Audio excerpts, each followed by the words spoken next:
WFAN. That would have been in 1999. I was asked my best on-air moment. I don't even remember it, and I did say Luckman and Baugh together in '90. So that's just more proof. Fascinating. I remember it like it was yesterday. All right, here is Richard Rosen, of course, with the book on Sid Luckman and his family, Tough Luck. Now, Richard, we got about 5-6 minutes here. Basically, when you get right down to it, now he had some nefarious friends, but when you get right down to it, Sid spent his rest of his life almost making up for the fact that his father was a mobster because he was his nicest guy in the world. You got to give him a little rundown on that for a sec. Go ahead. Well, he became a successful businessman, a legitimate business, flexible packaging, cellophane, etc. And as his son said, when he was selling Quaker Oats or Sara Lee on packaging, said nobody could beat him.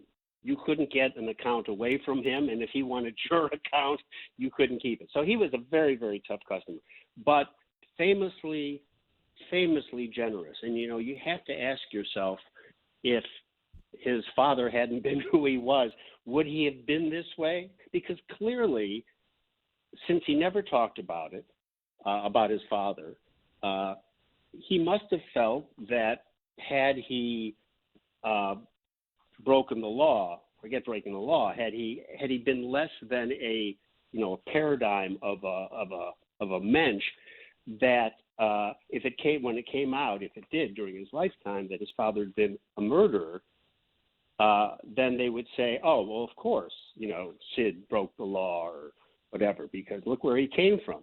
So Sid was very careful about whitewashing that whole thing so that not even his children really understood what was happening. And for some reason, the media stayed away from it. I just want to give you one example of that. In 1938, Sid went up to West Point, and they beat Army, a much, much better team. And Life magazine put Sid on the cover the next week. Best passer was the line on the cover, and inside was several photos of Sid, including Sid showing you how to throw a football. And it describes Sid as the shy but husky son of a Brooklyn truck driver, period. Boy. So everybody in New York, every editor had to know the story because it had made headlines on and off for the previous 2 years. So there was a silent conspiracy to spare this kid the burden of publicizing what his father had done.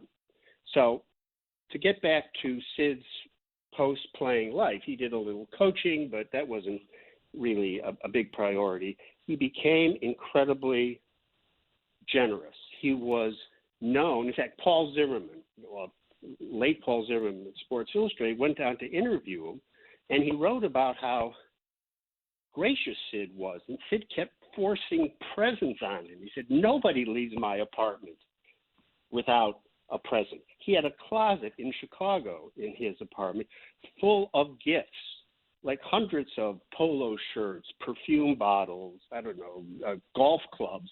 And if you visited him, no matter who you were, he would press some of this on you.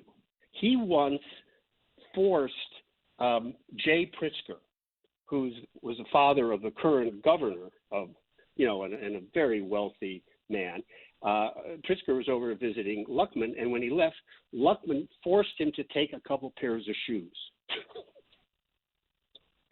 Wow. So there's really no end to it. But his heart, and I think this was the genuine part of him, his heart really was in the right place. Bob Luckman, his son, tells one fabulous anecdote of being on the road, because Bob ended up working for the same business. Bob was on the road with his father, and they were eating outside of Kansas City in a diner. So they had their BLTs or whatever, and the bill comes to, $15. And Sid pulls out a $100 bill and leaves it on the table for the, middle-aged waitress. And Bob says, Dad, what are you doing? $100? The bill's only $15. And Sid said, Bobby, do you think that woman wants to be on her feet all day so she can pay her rent? He just spread it around. He spread it around. He felt like money and this is just great. He felt like money was just he was just holding it until he could give it to other people. So Wow. Is there it's is there actually any very evidence? very touching. Very touching. Any evidence, quickly, Richard? Any evidence that he visited his father in Sing Sing before he died? Oh yes.